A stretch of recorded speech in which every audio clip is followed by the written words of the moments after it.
Welcome, everyone, to the 50th episode of the Ophthalmology Business Podcast.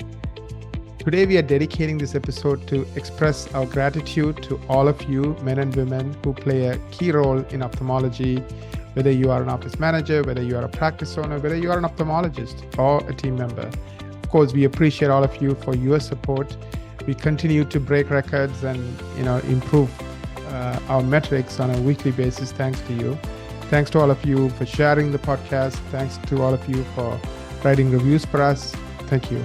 So today we are celebrating our 50th episode, but also I want to honor our co-hosts. Without the co-hosts, we wouldn't have done what we have done so far. They bring in awesome guests. They interview those guests. And today we have three of our co-hosts, the best I would argue. All our co-hosts are great, but the three here are like amazing co-hosts. First is Sarah Duval, Guido Piquet, and of course, Dr. Parikh. So we are here to celebrate this 50th episode. The format that we're going to use today is I'm going to ask questions. I'm going to go through the room one by one and ask these questions. And I want to hear what our guests have to say. So the idea is to kind of look back, look forward, see where we are at as a profession. Especially our goal is to help private practices in ophthalmology. So where are things going? So let's jump in.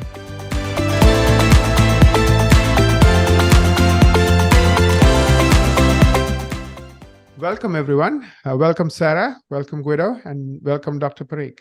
Thanks, Naren. Yeah, it's great to be here. Thanks, Naren. Thank you. Let's start with Sarah, ladies first. Sarah, you have had a long and fulfilling career in ophthalmology, and you often mention that once someone enters this field, they rarely leave. I guess that has been your experience and experience of many, many people you have worked with over the last, several years. What is it about ophthalmology that has made you so passionate about ophthalmology? Could you share some of your personal insights in what makes this field compelling to you and of course others?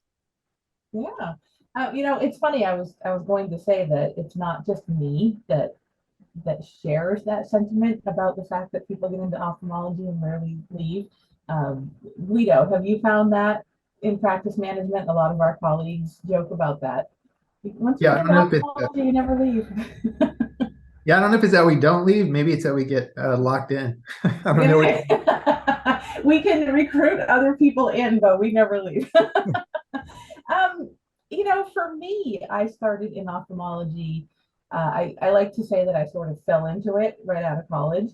And I don't know what it was then, but there's something about it that I just fell in love with. And I thought it was so neat. There was always something new to learn.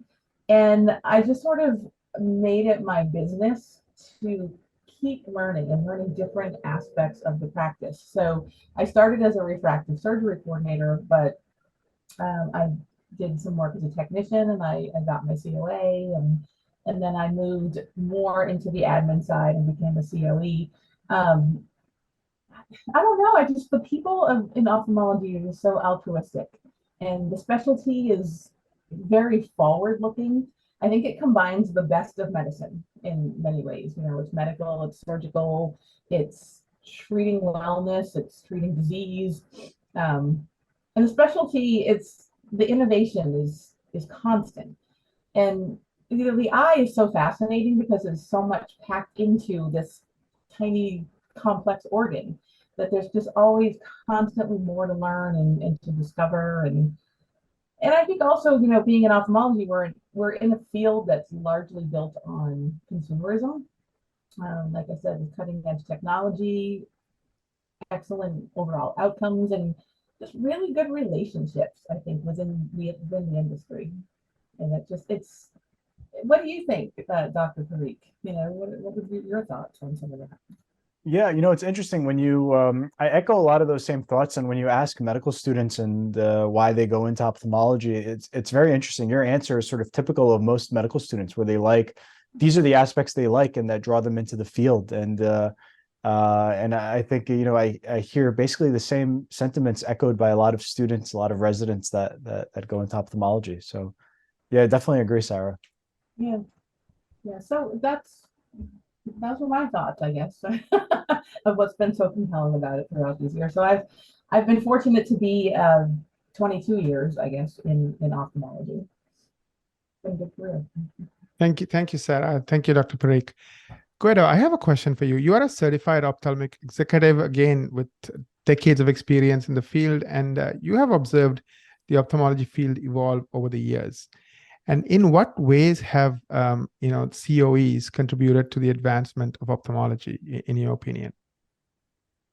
Well, I think the way to start that, to answer your question, is to kind of tell you how I got into ophthalmology, which is completely different than what Sarah said. So I came as the referral from the physician. They were looking for an IT director, and I was in just general IT in the med center, and they said, hey, we need this guy to come in and help us out. And so when I came into ophthalmology, it was in 2006, it was a completely different landscape. And probably because I didn't know what I was doing for a lot of the ways in the beginning, but just for many other reasons as well.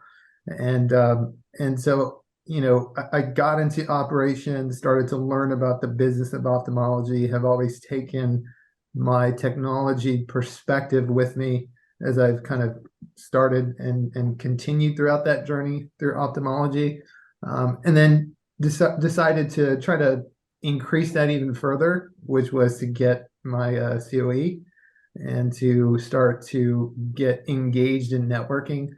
I think that when you mentioned, so what are some of the ways that COEs have changed, helped change ophthalmology and ophthalmology have changed? I think there's more connectedness than there has been when I started in the field. I think that there's more networking opportunities. There's more of a desire of COEs and just practice administrators and just people in general to connect and to share ideas. And then, speaking specifically in the past few years, there's just been, it just feels like it's gotten harder. And I know it always gets harder, but it feels like it's just gotten exponentially harder. It feels like the last 3 or 4 years. Obviously, COVID was a big reason, but it seems like the COE community and the ophthalmology community have come together and started to really try to figure out how to feed off of each other, how to learn, how to figure out new ways to be efficient. Reimbursements, every year we say it, they're going down, and it's true. And so I don't know where this takes us as we continue to see those challenges of lower reimbursements and just a tougher time hiring staff. And it seems like a formula that at some point that X and Y axis is not going to make sense when they cross.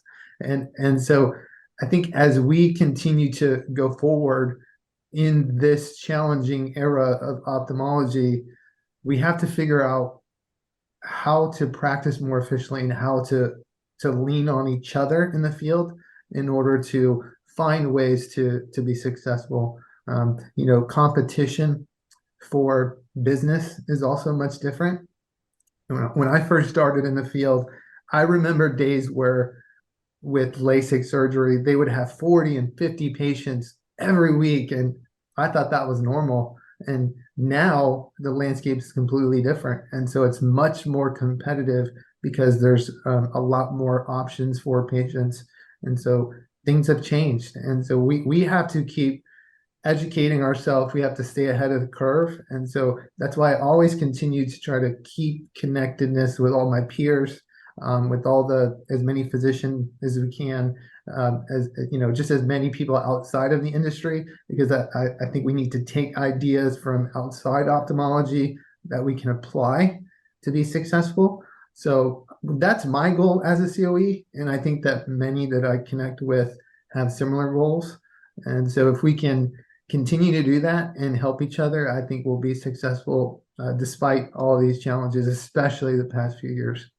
Thank you, Guido. I really appreciate that answer. Dr. Parikh, you have a unique place in this whole field. One, you are a prof, you teach, you are a professor. Second, you own a private practice. So you are also an entrepreneur, business owner, ophthalmologist.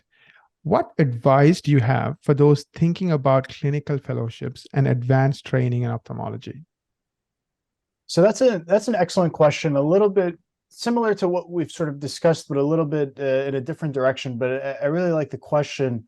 For people graduating from ophthalmology, for doctors finishing their residency, I think they really have to be passionate or have a deep interest in whatever fellowship or clinical fellowship they're thinking about doing. That's first and foremost. They have to have an interest in it, right? It's going to make up a big part of whatever they do in the future, whatever, it'll be a big part of their practice going forward. So they really have to be passionate about it. I think for doctors like myself, I practice in New York City. For doctors in saturated areas, saturated markets, New York City, Los Angeles, California, I think it's useful to do a fellowship sometimes because it really, you bring sort of an additional skill set, additional knowledge base to a practice you may be joining, makes you a lot more marketable, especially in a saturated area. I think, some of the stuff Guido is saying really sort of hits home. I mean, it is a more competitive landscape now than it may have been before. There's more options for patients. And, doing a fellowship, especially if it's something you're interested in, really just sets you apart. You still have those same ophthalmology skills that you had as a resident, but it sort of gives you another feather in your cap, for example. But it's not for everyone. And I will say the nice thing about ophthalmology is that it's already a specialty. So, I think it's still about 50% of residents after residency go on to do fellowship and 50% go into practice. And, you can be very successful. I think you need to be you need to sometimes think outside of the box, and you need to really know how to market yourself and build a practice. But I think, even without a fellowship, I think you can do very, very, very well in ophthalmology. But again, a lot of that comes down to practice management and efficiency and some of the things that were alluded to before, and some of the things we tend to talk about on this podcast. Thank you, Dr. Parikh. Sarah, I have a question for you. I know you are an active member in ASCRS, ASOA, and you were recently appointed as the Operations Site Program Manager as part of the ASCRS Foundation. We want to pay tribute to all the COEs and COAs. In your 22 years of experience, what are some of the changes and developments you have witnessed in the administrative side of ophthalmology? What was it like, and what is it like now, and where do you think it's going? I think Guido sort of stole my thunder there. He sort of unknowingly answered this question. I think because we have all the same challenges, so it's exactly. I think the biggest thing, we're doing more with less. I feel like that's probably one of the biggest challenges, or that's what pops into my head first, is the practice. So I recently went to work for Askers. I've been there for a month now. So being in the practice is still very fresh in my mind. I've only been away from it for a month. But I think back to 2001 when I first started into now, we're definitely doing more with less. Less. Guido mentioned the reimbursements going down. We're doing less. We're doing more with less workers, and I think trying to learn to navigate a new type of worker as well, and navigating some of the big generational gaps and the difference in the work ethic that comes with that. I mean, what do you? I see Guido sort of nodding your head a little bit there to that one. So certainly that's not unique to New Hampshire, where I am, and even in Texas, it seems like that's a big yes. Yeah, there's definitely different expectations. I'll keep it positive, but there's different expectations with the younger worker coming in, for sure. And so it's more challenging to keep them satisfied and engaged. So we have to figure out. So instead of complaining about it, like that I tend to do to my friends, we have to figure out ways to engage them and to keep them fulfilled and keep them in the field. Yeah, and it's kind of, I've sort of in a good position, I think, because at 44 years old, I'm right in the middle. I mean, 22 years ago, I was 22 years old coming out of college, and hopefully I'll have another 22 years left in me, probably not a lot more than that. I think I'll be ready to retire by then. But being right smack in the middle like that, I think it's easier for me, I think, to relate to both ends of the generational spectrum in the office. But if you have an older leader who's a little bit closer to retirement, it's very hard for them, I think, to relate to these younger workers. And like Leo said, just trying to keep them engaged and understanding how their work ethic and their mindset is so much different than perhaps yours is. It's definitely a challenge that I don't remember being there when I started 20 something years ago. So that's a huge thing, in addition to the things that Guido mentioned a little bit earlier, which all practices across the country feel, especially, the pinch of where are the workers? We can't get people to show up for interviews, or they show up for an interview, we hire them, they don't show up for the first day. We could have a whole podcast probably just on that. Yeah, like ghosting and all kinds of stuff, right? Like there's even new and I don't terminology. think that's unique to healthcare either. Yeah. I think that's in all industries. It's definitely a tough landscape to be navigating. Right. Dr. Parikh, anything you want to add? Yeah, I think those are great points, and that's not unique to New Hampshire or Texas. I think we see that in New York also. I think I do wonder if the 44-year-olds that were around when Sarah was 22 thought the same thing or similar. I wonder if this is sort of every generation sort of goes through this, and I think the positive attitude is sort of the right thing, because like it or not, this is sort of the workforce and the generation, and we have to sort of we want to sort of keep them motivated, engaged. We want them to find satisfaction in the work they do.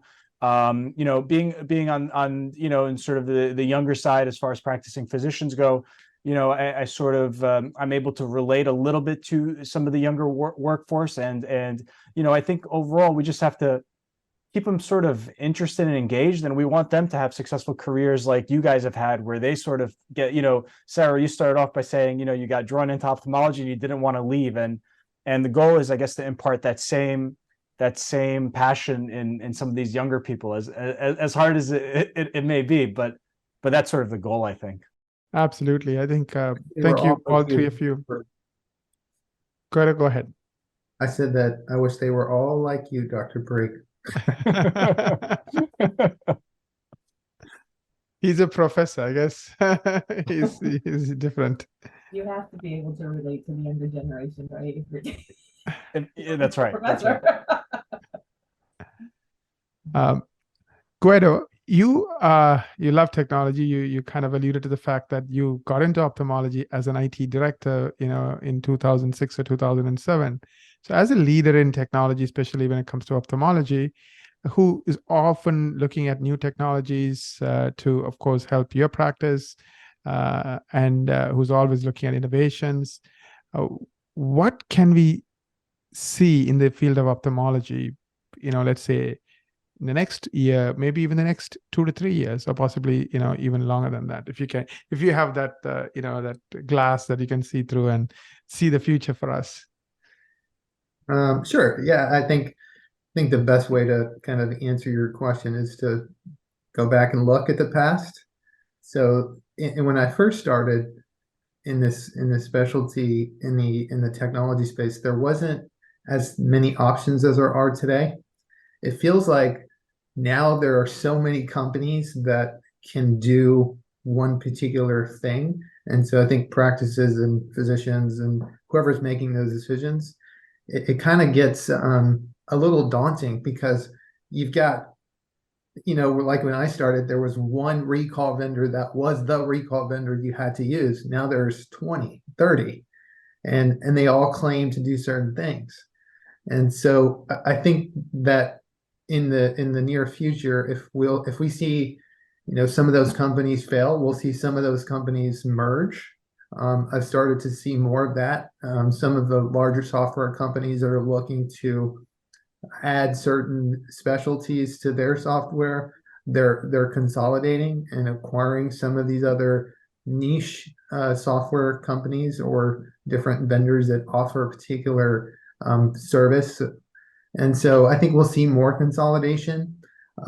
I think another big difference is big data. So when I first started in the field, it was there was data analytics for the field, but it's nothing like it is today. I mean, there is so much data that is available. And I think if you know where to look, I think that can be a competitive advantage for your practice.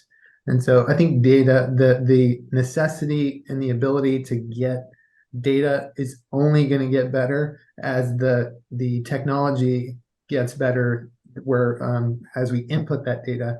I think initially EMR systems and practice management systems were a little clunky in getting that data, but now there's just so many options. I had a great meeting today with a company who does data warehousing and have, they use Power BI to take and provide these dashboards where executives and physicians can quickly look at that information. So that's going to be, I think, continue to have relevance, because in order to navigate the challenges that we've all discussed, you have to be able to make good decisions quickly with good data. And so the only way to do that is to invest in the platforms to get you that information so you can make those decisions.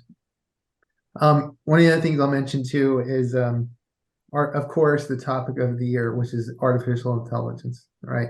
And you hear it every day.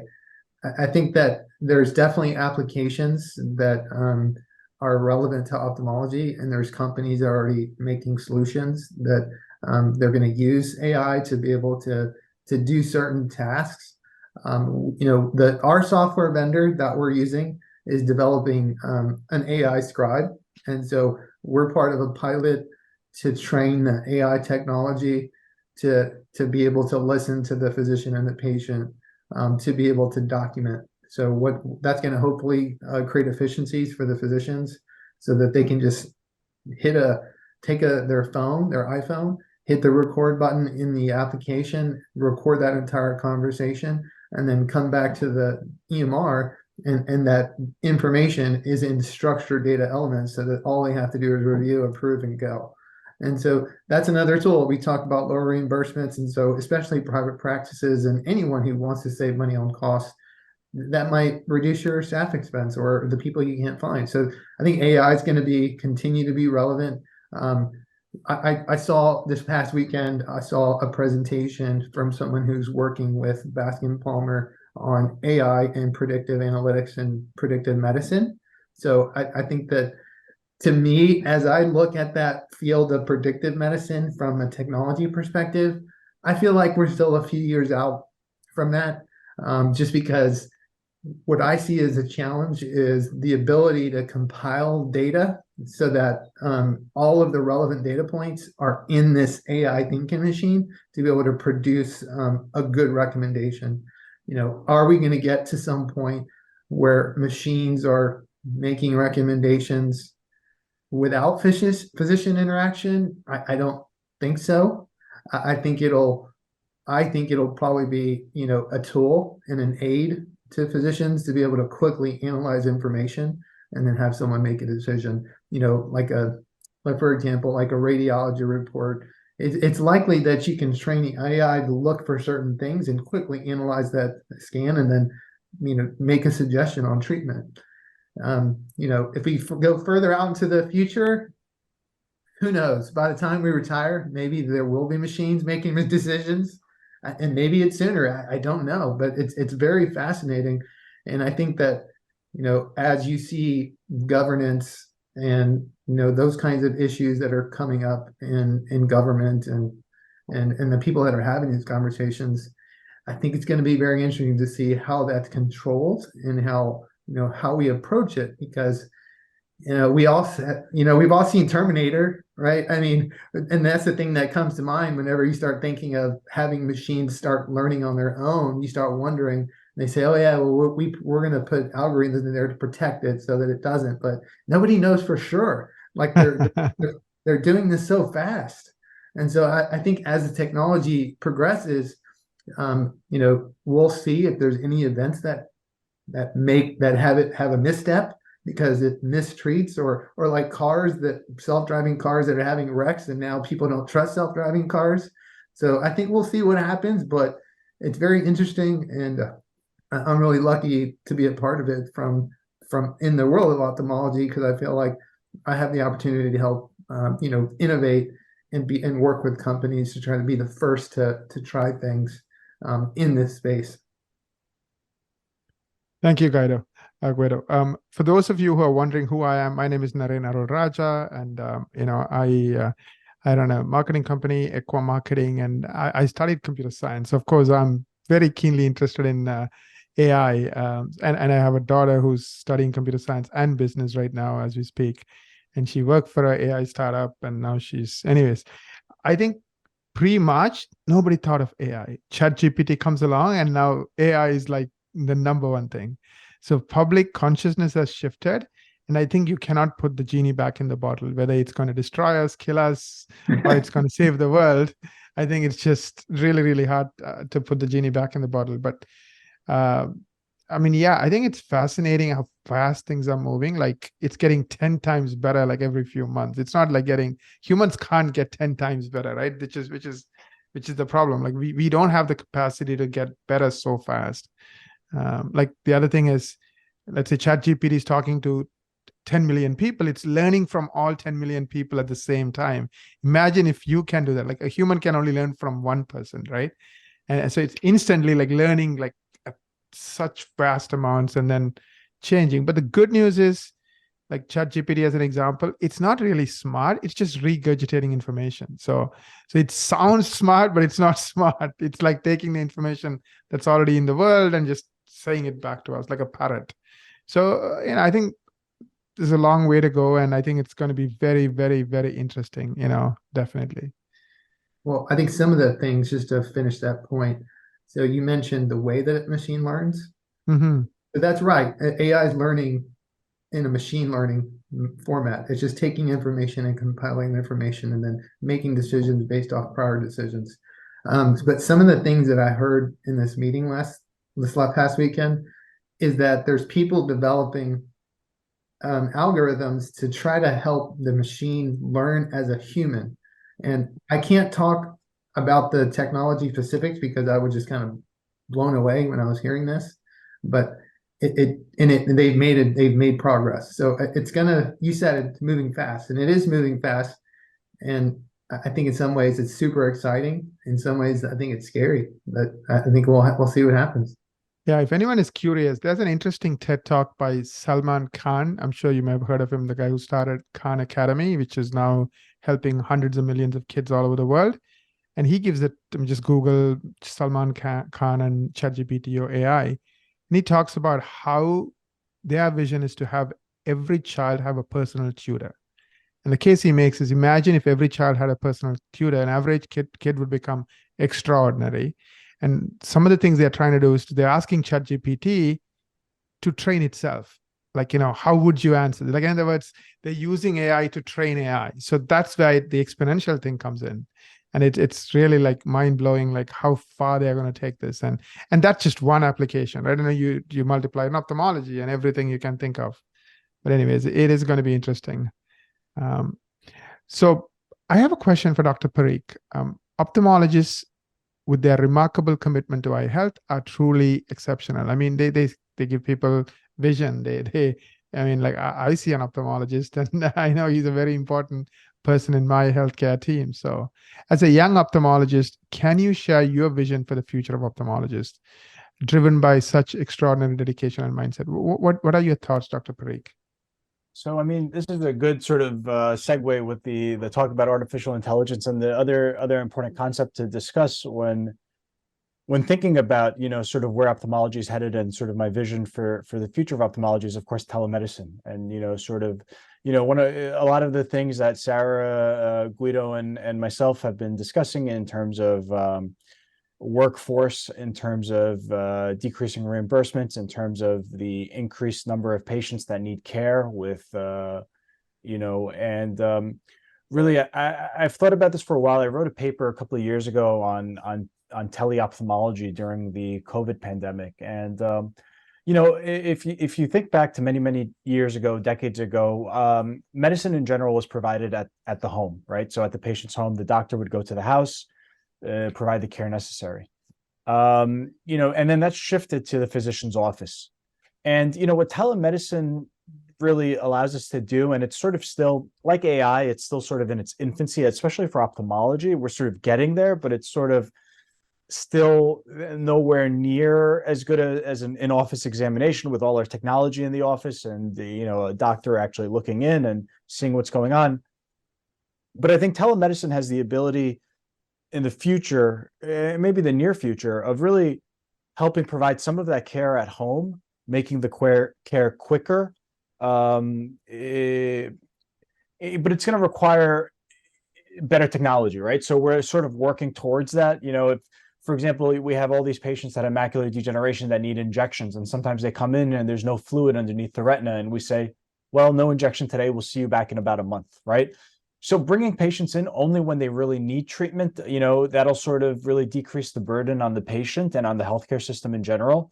So I think that's one thing I'm sort of excited about is home monitoring. The other thing is, of course, like we talked about, adding artificial intelligence to the mix of home monitoring, letting, those home monitoring visits, if AI gets to a point where they can interpret it and say, hey, you don't need to see your doctor right now. So I think in 20 years and 15 years, ophthalmology is going to look very differently. And I think that's actually for most of medicine. I think we'll go that route. Thank you, Dr. Parikh. Appreciate it. As we bring this to a close, this 50th episode, what is your message? Maybe I'll start with Dr. Parikh. We'll go the opposite direction this time. What is your message to our listeners, practice owners, managers, ophthalmologists? So I just want to say, sort of like thank you, express my gratitude to, all our esteemed colleagues in the field, and that we get to work with on a daily basis, because that's who we truly learn from. Like even in this podcast, these 15 minutes, I got to learn from Guido and Sarah and you, Naren, in terms of, I've learned some things about AI. I've learned some things about, how things are going in New Hampshire and Texas. And I think this collaboration between us, all parts of the ophthalmology care team, really, that's how we're going to, get through the future challenges and the hurdles that we're sort of having, all of us are experiencing. And I'm grateful for that. I mean, we learn from each other, and I think that's sort of the point of this podcast, Naren. So. Absolutely, I echo your sentiments. I mean, definitely, you just have to keep learning faster and faster. And I think what we are doing in this podcast, and thanks to all of you, is kind of bringing different voices, different perspectives, because the old way of learning, which is you go and get a degree, quote unquote, and stay in university for 4 years, can't keep up because the world is changing so fast. So you just have to keep consuming knowledge and using knowledge on a regular basis. Guido? Yeah, so I guess first I would thank you, Naren, for including me as a co-host on this podcast. I think I was the first, right? Yes, you were.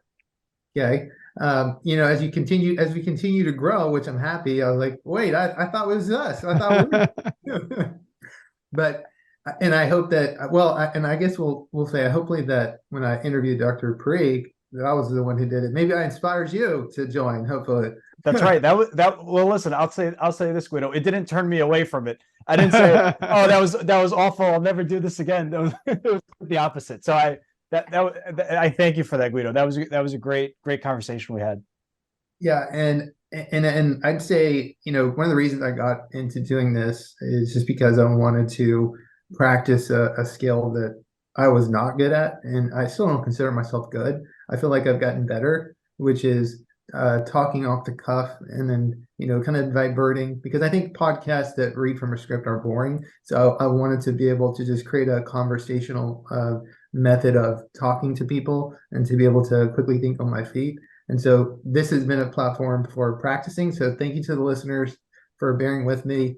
I think the first time I did the intro script, I stumbled and I didn't know, I just felt so awkward. And so doing it now feels much more comfortable. So thank you to the listeners that have bared with me as I've gotten a little bit better and a little less clumsy. I want to thank my friends in the field, in the ophthalmology field, that have come to be guests on the show. I think that it's been a real treat to talk to some of them. Some of the people I've known for many, many years, and been able to just talk to them in a platform that hopefully helps the people listening and also helps them as an individual. So thank you to all my interviewees and all the people that I've talked with, and thank the other podcast co-hosts for giving this more legitimacy. I think as we continue to add great personalities and great co-hosts, it adds more legitimacy to this. And thank you to the OBA in general for just helping us grow our brand as individuals and grow our brand as a practice, because we, as I've started to be a part of this, there's people that will reach out to me because of this, and they'll say, hey, I see that you do a podcast. Would you like to try this, or would you like to do this? And so I'm thankful for the opportunity to network with more people, because I've had the opportunity to connect with more people digitally that I don't even know that I am connecting with. So I have a lot of gratitude for it, and hopefully as long as we can continue doing this, I'd like to be a part of it. So thank you. Thank you, Guido. I really appreciate you, Guido. You're awesome, as everyone can, witness from who you are and what you bring to the table and how humble you are. So we really appreciate you as well. And of course, Dr. Parikh. Sarah, your final thoughts, please. We've come full circle. You started with me, now we're We ending start with you, and we are going to kind of close with you. And I want to thank you for keeping me as the only female co-host. It's just me and the boys. Let's get more female co-hosts. No, I like it. Okay. Seriously though, just thank you for having me. This has been such a fun journey for me. Thank you to everybody who has come on and been a guest, whether it's a guest of mine or any of the other co-hosts.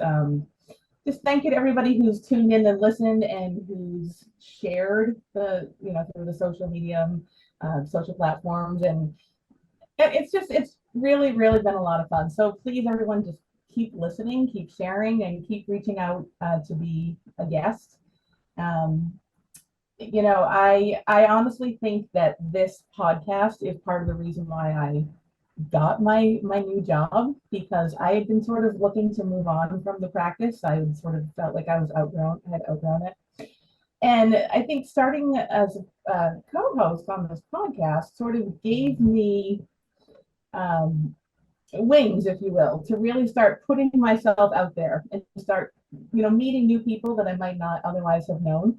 And I don't know, I think that networking is what ultimately led to yet another new opportunity for me. So I really do think that this has played a part in that. It's been a big year for me with starting a new job. And I thank you for that. And I thank those who have played a part in that. Thank you, Sarah. I mean, I love our conversations. You are just so awesome, and I really appreciate who you are. And I think the new team is going to appreciate you a lot more, because you bring diversity, you bring new thoughts, new ideas, new perspectives, and you're always open-minded. I think that really is, I think, what we need today. You have to try new things and explore, and like you said, and just keep on flying, right? Yeah, there's no limit. So thank you for who you are, and I also want to take a minute to thank all of you, plus all our other co-hosts, plus every guest we have ever had, plus, like Guido was alluding to, our listeners and the entire community. I think the power of people is awesome, right? I could have done it myself, but it wouldn't be 1/10 as good as what we have when we have all of you.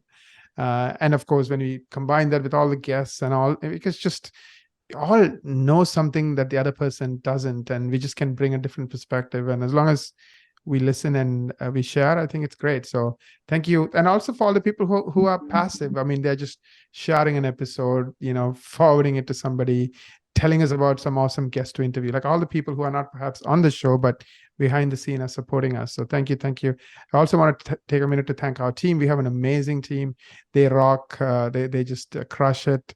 They are the unsung heroes behind the scenes, just keeping everything on task and on time, and just keeping everything moving. So thank you, everyone.